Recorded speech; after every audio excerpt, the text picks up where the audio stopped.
我会尽快得到陨落心炎，替你炼制出躯体的。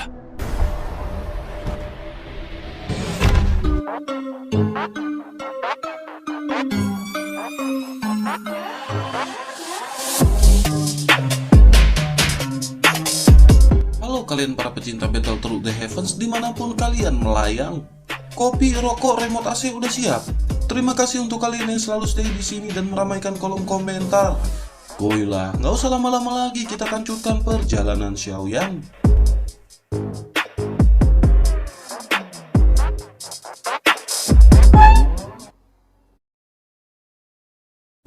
Cerita masih berkancut dengan Xiaoyan yang pada saat ini benar-benar merasa tegang. Xiaoyan memikirkan bagaimana cara Xiaoyan untuk menghindari serangan dari aliansi bayangan. Pada akhirnya semua orang pun berbincang-bincang merumuskan permasalahan ini dan mencari solusi. Akhirnya setelah berbincang-bincang, King Haoran pada saat ini berkata bahwa ia memiliki beberapa masukan. Yang pertama, Xiaoyan harus keluar sebagai tim dan jangan pergi sendirian. Yang kedua, dengan kekuatan tempur Xiaoyan yang sangat kuat, selama Xiaoyan mencapai puncak bintang ke-5, jika Xiaoyan menghadapi Dodi tahap akhir bintang ke-6 atau bahkan dengan tambahan 2 orang Dodi tahap menengah, meskipun Xiaoyan tidak dapat menang, namun Xiaoyan pada saat itu bisa bertahan. Mendengar masukan ini, Xiaoyan berpikir bahwa ia harus mencapai tingkat yang disebutkan oleh King Haoran. Xiaoyan harus segera menyerap 3 benda aneh ke dalam tubuhnya. Xiaoyan pun merasa lega setelah menyadari bahwa permasalahan ini telah menemukan titik terang. Semua orang pun menghela nafas setelah menyadari bahwa masalah ini telah terpecahkan. Mereka pun berbincang-bincang hingga akhirnya King Haoran meminta Xiaoyan untuk menceritakan kisahnya lebih lanjut. Xiaoyan pun segera menceritakan perjalanannya dari awal hingga akhir, membuat semua orang seketika tercengang. Mendengar Xiaoyan yang bertemu dengan Chaos Immortal, King Haoran pada saat ini benar-benar ingin tahu hasil dari pertempuran Xiaoyan. Xiaozhen juga matanya pada saat ini berapi-api ingin mengetahui hasil dari pertarungan tersebut. Xiaoyan pun akhirnya menjelaskan sebenarnya pertempuran antara Xiaoyan dengan Chaos Immortal tidak benar-benar menghasilkan pemenang. Dapat dikatakan pada saat itu mereka berakhir dengan imbang. Chaos Immortal benar-benar pantas menjadi orang nomor 1 di peringkat yang sama, entah itu dari pertahanan fisik ataupun pertahanan spiritual. Sementara itu di sisi lain, menghadapi kesopanan Xiaoyan ini, Long Yi tidak bisa menahan diri. Di matanya, Xiaoyan adalah orang nomor 1 sebenarnya dari peringkat yang sama di antara jenius yang tiada taranya. Long Yi pun akhirnya segera berteriak, tetapi pada akhirnya Chaos Immortal masih menyerah. Ia memang bisa bertahan untuk waktu yang lama, tetapi ia menyadari bahwa pada akhirnya ia akan dikalahkan. Menanggapi hal itu, Xiaoyan pun berpikir sejenak sebelum akhirnya lanjut berbicara. Xiaoyan berkata jika ini adalah pertempuran hidup atau mati, itu memang benar. Xiaoyan memang akan menang, tetapi Xiaoyan akan membayar harga yang sangat mahal. Menanggapi hal itu, Long Yi tetap batu dan berkata bahwa Chaos Immortal benar-benar telah mengaku kalah. Selain itu, setelah pertempuran tersebut, bukan hanya Chaos Immortal yang terkalahkan, tetapi Nulong juga pada akhirnya berteman dengan mereka. Kedua orang ini benar-benar telah dikalahkan oleh ayahnya dan telah menjadi sahabat mereka. Semua orang tercengang dan bertanya-tanya mengapa permasalahan ini menyangkut Nulong. Melihat semua orang yang sedikit terkejut, Xiaoyan pun segera menjelaskan semuanya. Setelah mendengar cerita dari Xiaoyan ini, semua orang benar-benar terengah-engah menatap ke arah Xiaoyan. Xiaoyan juga pada saat ini menceritakan mengenai Jing Wuchen yang bertemu dengannya di dalam ilusi.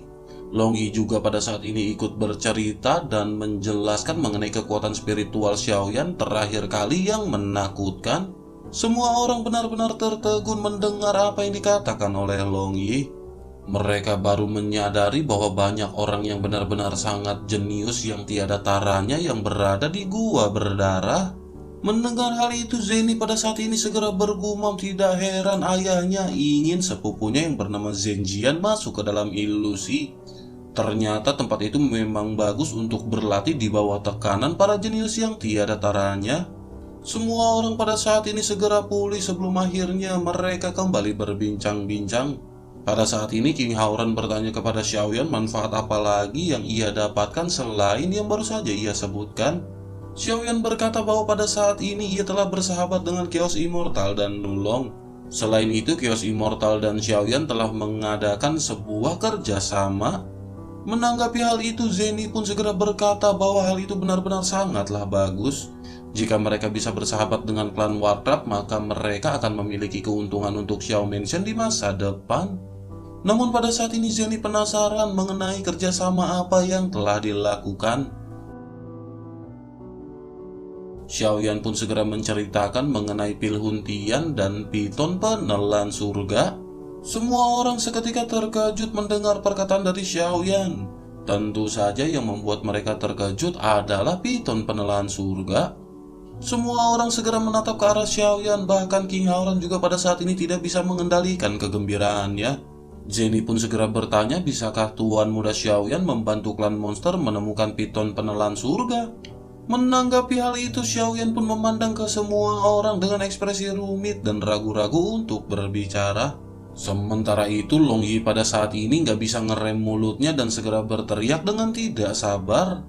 Ia berkata bahwa mereka tidak perlu mencari monster tersebut karena itu adalah istri dan putri dari ayahnya di benua Doki. Semua orang ternganga-nganga dan tidak pernah menyangka bahwa istri dan putri dari Xiaoyan di benua Doki ternyata adalah Piton penelan surga. Ekspresi mereka pada saat ini menjadi lebih menarik. Sementara itu wajah Xiaoyan pada saat ini berangsur-angsur berubah menjadi merah. Mampus. Sementara itu di sisi lain King Haoran pada saat ini segera bergumam, benar-benar hal ini tidak terduga. Ternyata Piton penelan surga yang ingin dicari oleh keluarga Warcraft sebenarnya adalah istri dan putri saudara laki-laki. Pantas saja saudara Xiaoyan berani menepuk dada untuk menjamin hubungan antara keluarga Warcraft dan Xiao Mansion. Tetapi di sisi lain, Zeni, King Mu'er, dan Xiaoqi lebih mempedulikan kata-kata istri ayah di benua Doki yang dikatakan Long Yi. Ketiga gadis itu tanpa sadar saling memandang dipenuhi dengan keterkejutan. Meskipun mereka sudah lama menebak bahwa Xiaoyan dari daratan Doki seharusnya telah memiliki istri, mereka pada saat ini benar-benar sedikit terkejut. Di antara ketiga gadis ini, Jenny pada saat ini memikirkan pikiran lebih mengenai King Lin. Akhirnya ia tidak dapat menahan hal ini lagi dan segera berbicara kepada Xiaoyan. Zeni meminta maaf karena ia harus menanyakan hal ini karena Long Yi baru saja berbicara tentang istri Xiaoyan di benua Doki. Pada saat ini Zeni benar-benar ingin tahu apakah King Lin juga istri Xiaoyan di benua Doki. Mendengar Zeni mengajukan pertanyaan ini, mata kerumunan yang terkejut tiba-tiba bersinar dengan rasa ingin tahu. Sementara itu Xiaoyan pada saat ini menggelengkan kelapanya dan menghela nafas. Xiaoyan berkata ia memang bukan dari benua Doki, tetapi bukan istri Xiaoyan, belum. Urung udah digarap. Xiaoyan lanjut berkata bahwa ia telah menyelamatkannya dan ia telah membantu Xiaoyan sejak saat itu. Ia dapat dianggap sebagai... Xiaoyan menatap ke arah kerumunan ketika ia berbicara sampai titik ini. Xiaoyan lanjut menjelaskan bahwa ia datang ke benua Dodi bukan karena ia menerbus Dodi sendiri, tetapi itu karena sebuah kecelakaan dan Xiaoyan benar-benar tidak menyangkanya. Pada titik ini Xiaoyan benar-benar tidak tahu harus berkata apa. Namun pada akhirnya Xiaoyan memberanikan diri dan tiba-tiba nada bicara Xiaoyan menjadi sangat tegas. Xiaoyan berkata bahwa King Lin adalah wanitanya sekarang dan Xiaoyan harus menikahinya sebagai istrinya dengan cara yang mulia. Semua orang kembali dikejutkan oleh perkataan Xiaoyan yang terakhir ini. Namun mereka segera menekan keterkejutan ini di dalam hati masing-masing. Sementara itu Xiaoyan pada saat ini sangat gugup dan ia takut Zeni tidak bahagia karena mendengar hal ini. Namun dengan kecerdasan Zeni, ia segera menyadari ada keuntungan di balik semua ini. Akhirnya Zeni pun segera menekan emosinya dan berkata bahwa gadis yang baik seperti King Lin pasti menawan. Selain itu, ia benar-benar berada di posisi puncak di antara klan monster. Dengan Tuan Muda Xiaoyan menikah dengannya, maka itu akan membuat Xiao Mansion bisa bangkit. Tuan Muda Xiaoyan pada saat ini adalah tetua dari klan Xiao dan tanggung jawabnya benar-benar sangat besar. Oleh karena itu pada saat ini benar-benar harus memanfaatkan semua aspek yang ada. Selain itu dengan Tuan Muda Xiaoyan menikahi banyak istri, maka ia juga akan memiliki banyak keturunan yang menjadi jenius super jenius untuk klan Xiao. Xiaoyan pun tertegun mendengar perkataan Zeni sebelum akhirnya melirik ke arah semua orang. Pada saat ini semua orang mengangguk setuju dengan pemikiran dari Zeni. Xiaoyan pada akhirnya menghela nafas dan mengucapkan Alhamdulillah. Sementara itu di sisi lain Zeni pada saat ini kembali bertanya kepada Xiaoyan. Zeni bertanya berapa banyakkah putri yang dimiliki Xiaoyan pada saat ini. Xiaoyan segera berkata bahwa ia hanya punya satu anak perempuan sementara Sun Er belum melahirkan. Mendengar hal itu Zeni tentu saja memiliki pandangan curiga dan menatap ke arah Xiaoyan. Melihat pandangan Zeni ini, Xiaoyan kembali menoleh ke arah semua orang. Mereka tampaknya pada saat ini juga memiliki pemahaman yang sama dengan Zeni. Akhirnya Xiaoyan dengan penuh rasa malu berkata bahwa ia punya dua istri di benua Doki. Yang satu bernama Sun Er dan yang satu bernama Cailin. Sementara itu putrinya sendiri bernama Xiao Xiao dan itu lahir dari Cailin. Semua orang sedikit terdiam setelah mendengar perkataan dari Xiaoyan. Sementara itu Xiaoyao berteriak bahwa itu masih kurang. Setidaknya Xiaoyan harus memiliki 6 istri dan melahirkan banyak keturunan yang super jenius. Mendengar hal itu semua orang seketika segera pulih dan tertawa terbahak-bahak. Sementara itu Zeni pada saat ini wajahnya memerah ditatap oleh Xiaoyao. Zeni menyadari maksud dari Xiaoyao, namun pada saat ini Zeni pura-pura tidak mengerti. Di tengah-tengah perasaan campur aduk Xiaoyan ini, mereka pun lanjut berbincang-bincang. Di tengah perbincangan ini, Zeni segera bertanya kepada Xiaoyan. Zeni menatap Xiaoyan dengan serius dan berkata bahwa ia ingin menanyakan sesuatu kepada Tuan Muda Xiaoyan. Apakah Tuan Muda Xiaoyan pernah bertemu dengan Zhenjian di gua pembantaian berdarah? Mendengar pertanyaan dari Zeni ini, semua orang pun seketika terdiam dan menatap ke arah Xiaoyan dengan penuh perasaan ingin tahu. Sementara itu Xiaoyan pada saat ini membuka mulutnya tetapi tidak berbicara. Xiaoyan benar-benar tidak tahu bagaimana caranya untuk memberitahu Zeni. Bagaimanapun Zhenjian adalah adik laki-laki Zeni dan seorang jenius yang tiada taranya yang belum pernah terlihat di keluarga Zen. Tetapi pada saat ini Zhenjian benar-benar telah dipukuli oleh Xiaoyan dan Xiaoyan khawatir Zeni tidak akan menerima hal tersebut. Akhirnya setelah merenung beberapa saat, Xiaoyan pun menatap langsung ke arah Zeni dan menjawab. Dengan nada yang dipenuhi kecemasan, Xiaoyan segera berkata bahwa ia telah melakukan kontak dengan Zhenjian. Begitu Xiaoyan selesai berbicara, Zeni pun memandang ke arah Xiaoyan dengan gugup dan bertanya berulang kali bagaimana kabar dari Zhenjian. Xiaoyan pada saat ini menghela nafas dengan penuh keraguan-raguan. Xiaoyan mau tidak mau segera berkata bahwa ia telah bertarung dengan Zhenjian dan Zhenjian telah dikalahkan. Selain itu, teknik pedangnya juga pada saat ini telah Xiaoyan hancurkan. Mendengar hal itu, Li Shaolong pun bertanya dengan heran apakah benar teknik pedangnya telah dihancurkan. Jika begitu permasalahannya, maka Zhenjian pada saat ini bukankah benar-benar tidak berguna? Melihat Xiaoyan yang menganggukkan kelapanya, wajah Xiaoyao pada saat ini tiba-tiba menjadi pucat. Pada saat ini ia bahkan tidak berani menatap ke arah Zeni. Sementara itu wajah cantik Zeni juga pada saat ini berubah menjadi serius. Melihat wajah Zeni yang semakin dingin, Long Yi pun buru-buru bertanya apakah Zhenjian adalah saudara dari Zeni. Long Yi pun menepuk dahinya dan berkata bahwa bibi Zeni tidak tahu situasinya pada saat itu. Ayah benar-benar sangat toleran, tetapi Zhenjian bersikeras untuk membunuh ayahnya. Mendengar penjelasan dari Long Yi ini, semua orang pun menghela nafas lega dan wajah tenggelam Zeni sedikit mereda.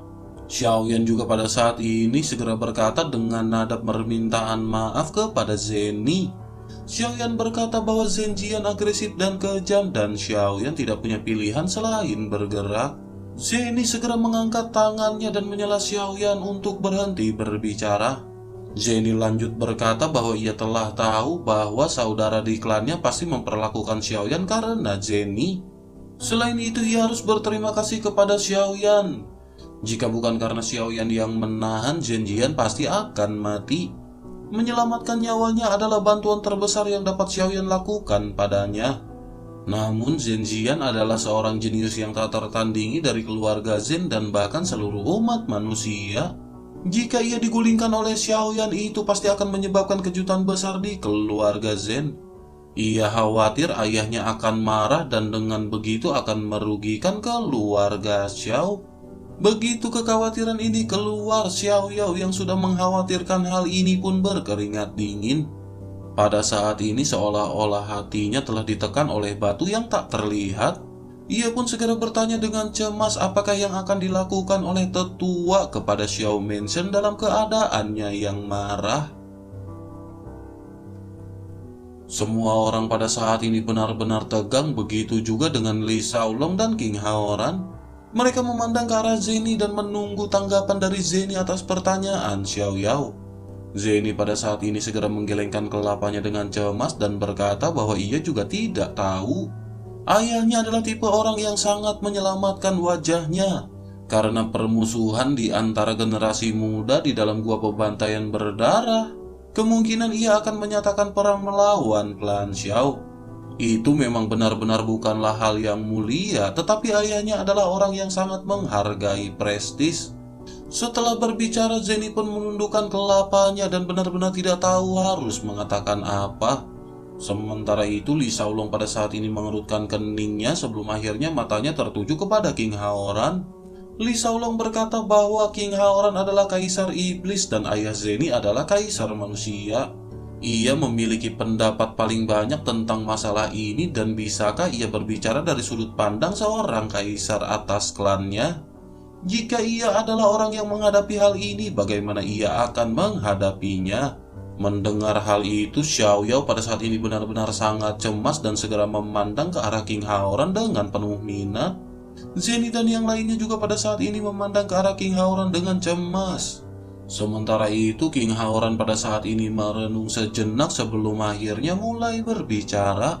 King Haoran pun menghela nafas dan berkata dalam posisi mereka, seringkali mereka tidak dapat mengendalikan pikirannya sendiri. Mereka harus melakukan apapun yang baik untuk keluarga atau seluruh ras. Selain itu, mereka tidak boleh mengikuti perasaan suka atau tidak suka mereka sendiri atau emosi bawaan di dalam hati. Singkatnya, situasi dari keseluruhan permasalahan adalah hal yang paling penting. Namun pada saat ini semua orang jangan cemas. Keadaan yang akan mereka hadapi mungkin tidak akan seburuk yang mereka takutkan. Pada saat ini, jika King Haoran berada di posisi Zhen Zongfu yang merupakan kepala dari keluarga Zhen, King Haoran harus melihat sifat dari Zhen Zongfu terlebih dahulu. Ia adalah orang yang tenang, tidak impulsif, tetapi juga licik dan ia sangatlah tegas. Melihat dari karakternya, King Haoran yakin ia pasti akan meminta pendapat para tetua dalam keluarga sebelum membuat keputusan. Namun pada saat ini, King Haoran perlu mengetahui dua hal. Izinkan ia menanyai hal pertama terlebih dahulu. King Haoran menatap ke arah Xiao Yao dan Zeni sebelum akhirnya merenung sejenak. Akhirnya King Haoran segera bertanya apakah klan Xiao adalah cabang dari klan Zhen ataukah keluarga afiliasi. Mendengar pertanyaan ini, baik Xiao Yao dan Zeni pada saat ini benar-benar langsung terkejut dan pikirannya menjadi kosong. Xiao Yan pun segera menoleh ke arah Xiao Yan dan merenung sejenak. Akhirnya Xiao Yao pun menganggukkan kelapanya dan berkata bahwa keluarga Xiao memang keluarga anak perusahaan dari keluarga Zhen. Tetapi keluarga Zhen dan keluarga Xiao tidak pernah mengungkapkan hal ini ke dunia luar. Hanya Xiao Yao, Xiao Li, Xiao Long, dan Xiao Yan di keluarga Xiao yang tahu. Dan bagaimana kaisar iblis bisa tahu? Menanggapi hal itu, King Haoran pun tersenyum dan berkata bahwa ia bisa menebaknya dari sikap tetua Xiao Yao terhadap Nona Zeni. Xiao Yao pun menggaruk bagian belakang kelapanya dan pada saat ini hanya bisa tersenyum malu. Sementara itu di sisi lain, King Muor pada saat ini terlihat emosi dan segera membuka mulutnya. Ia berkata, keluarga afiliasi macam apakah ini? Sejak ia bertemu dengan Xiao Yan, keluarga Xiao telah menghadapi bahaya kepunahan 2 kali. Setelah semuanya berlalu, benar-benar tidak ada bantuan dari keluarga Zhen. Bahkan tetua Xiao harus mengandalkan usahanya sendiri untuk menerobos ke bintang kelima.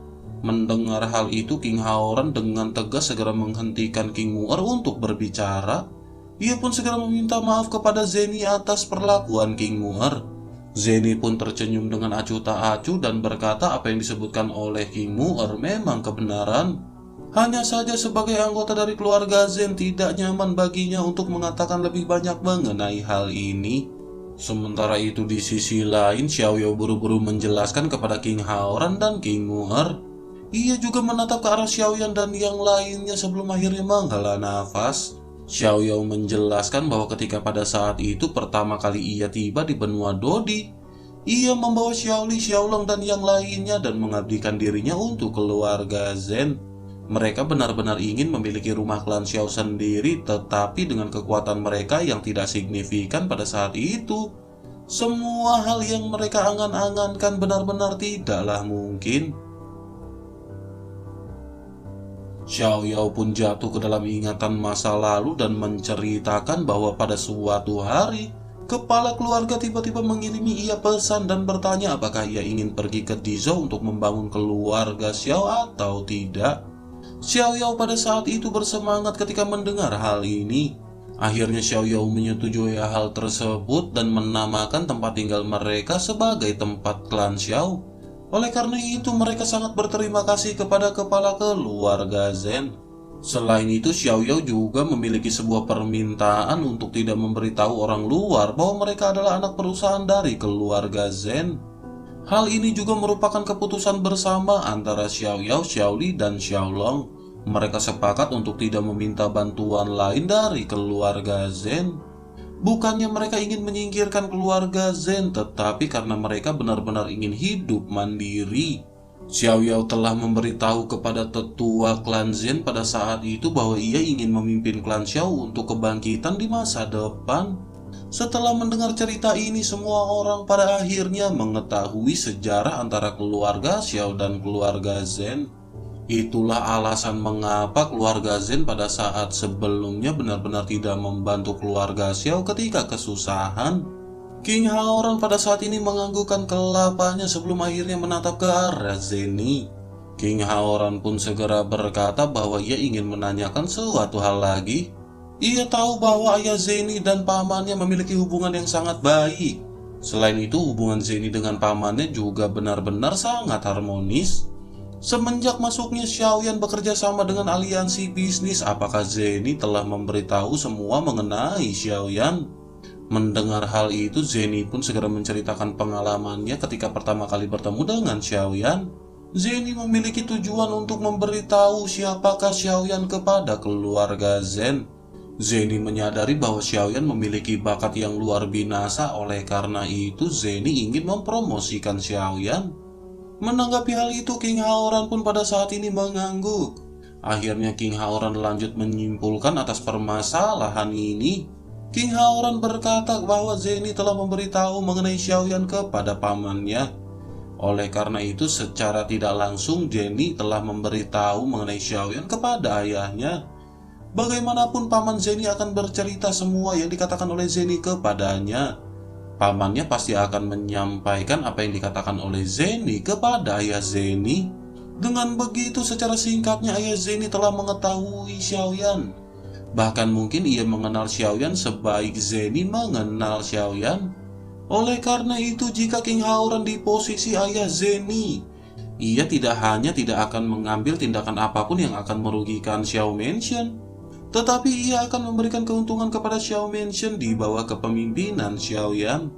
Mendengar hal ini, semua orang terkagum-kagum dan terkejut dengan penilaian dari King Haoran. Zenny bahkan pada saat ini lebih gembira dan segera bertanya langsung ke arah King Haoran. Zenny bertanya apakah ayahnya benar-benar tidak akan melampiaskan amarahnya kepada Xiao Mansion. Menanggapi hal itu, King Haoran pun tersenyum dan berkata bahwa ia benar-benar mengerti apa itu arti kepedulian. Seharusnya dengan kecerdasan yang dimiliki oleh Nona Zenny, pengertiannya tentang ayahnya dan penilaiannya, seharusnya tidak mustahil bagi Nona Zenny untuk membuat penilaian seperti ini. Namun pada saat ini Nona Zenny benar-benar terlalu mengkhawatirkan seseorang dan hatinya terganggu. Wajah Zeni seketika memerah dan ia segera menundukkan kelapanya. Zeni mencuri pandang ke arah Xiaoyan sebelum akhirnya ia tenang dan mengangkat kelapanya. Sementara itu King Haoran pada saat ini menghela nafas di dalam hatinya dan berpikir bahwa wanita yang sedang jatuh cinta benar-benar bodoh. Sementara itu di sisi lain hati Xiao Yao pada saat ini benar-benar merasa sangat lega. King Haoran pun lanjut berkata agar semua orang jangan terlalu memikirkan permasalahan ini mengenai Zhen Jian yang merupakan seorang jenius yang tiada taranya. Meskipun ia telah dikalahkan, namun ia dikalahkan oleh Xiaoyan. Xiaoyan pada saat ini memiliki hubungan baik dengan Zeni dan dapat dikatakan Xiaoyan bisa menjadi pengganti dari Zhen Jian. Jika Xiaoyan bisa menjadi bagian dari keluarga Zhen, bagaimana mungkin keluarga Zhen tidak akan senang? Mendengar hal ini, semua orang tiba-tiba merasa sangat bahagia. Sementara itu, Zeni dan Xiaoyan pada saat ini memiliki ekspresi yang memerah. Mereka berdua tahu apa yang dimaksud oleh King Haoran, tetapi mereka pada saat ini tidak bisa berkata-kata. Semua orang pada saat ini tertawa melihat ekspresi dari Xiaoyan dan Zeni. Sementara itu, Xiao Yao bercanda kira-kira apa yang akan diberikan oleh keluarga Zhen kepada klan Xiao. Menanggapi hal itu, Xiaoyan seperti memikirkan sesuatu dan ekspresi ketidaksenangan segera muncul di wajahnya. Xiaoyan menyadari bahwa perkembangan klan Xiao di masa depan akan jauh meningkat sangat pesat. Sepertinya peningkatan dari keluarga Xiao ini akan menjadi sebuah permasalahan bagi keluarga Zhen. Tentu saja jika keluarga Zhen memberikan kebaikan kepada keluarga Xiao, pasti akan ada timbal balik yang harus diberikan oleh keluarga Xiao kepada keluarga Zhen. Xiaoyan pun akhirnya segera mengungkapkan pemikirannya ini kepada semua orang. Seketika mereka yang mendengar perkataan Xiaoyan ini pun mengangguk. Sementara itu Xiaoyan berkata bahwa ia benar-benar tidak memiliki perasaan terhadap keluarga Zhen.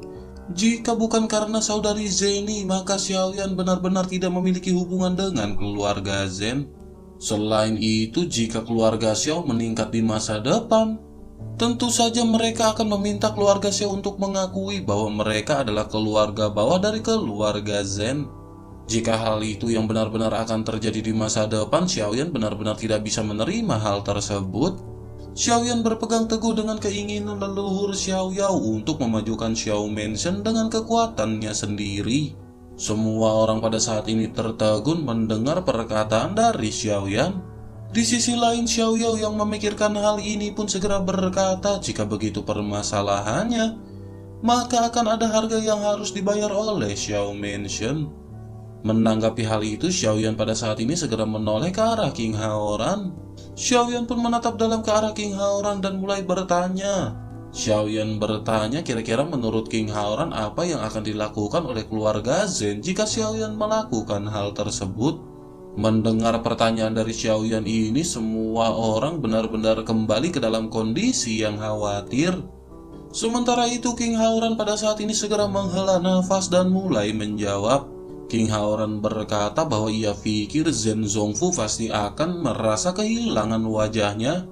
Ia pasti akan berpikir bahwa Xiaoyan benar-benar tidak tahu malu dan ia pasti akan marah. Tetapi menurut King Haoran, kemarahannya ini tidak akan cukup untuk membuatnya menyatakan perang dengan keluarga Xiao. Terlebih lagi dengan adanya Zhen Bufan yang merupakan pemimpin aliansi bisnis. Orang itu pasti akan menengahi Xiaoyan dan Nona Zeni juga pada saat ini ada di Xiao Mansion. Menanggapi hal itu, Zeni pun segera berkata, ada atau tidak adanya Zeni di sini, ayahnya tentu saja pasti akan melakukan hal itu mengingat karakter dan temperamennya. Namun apa yang dikatakan oleh King Haoran memang benar karena kemungkinan untuk melakukan hal itu terhadap Xiao Mansion seharusnya sangat kecil. Tetapi ayahnya pasti akan melakukannya dan meminta suatu syarat. Ia pasti akan meminta Zeni untuk benar-benar melepaskan diri dari Xiao Mansion dan kembali ke aliansi bisnis. Ia pasti akan memutuskan semua kontak dengan Xiao Mansion mulai saat itu. Mendengar hal ini, wajah semua orang tiba-tiba menjadi semakin serius. Mereka pada saat ini benar-benar khawatir mengenai Xiao Mansion dan bagaimana Xiaoyan memutuskan hal ini. Sementara itu, Xiaoyan pada saat ini benar-benar merenung memikirkan permasalahan ini. Xiaoyan tidak menyangka bahwa semuanya akan menuju ke sini dan benar-benar akan sangat rumit. Xiaoyan masih terdiam di bawah pandangan semua orang yang pada saat ini dipenuhi dengan tatapan penuh harap. Di bawah tatapan semua orang ini, Xiaoyan benar-benar bingung bagaimana ia harus memutuskan permasalahan ini.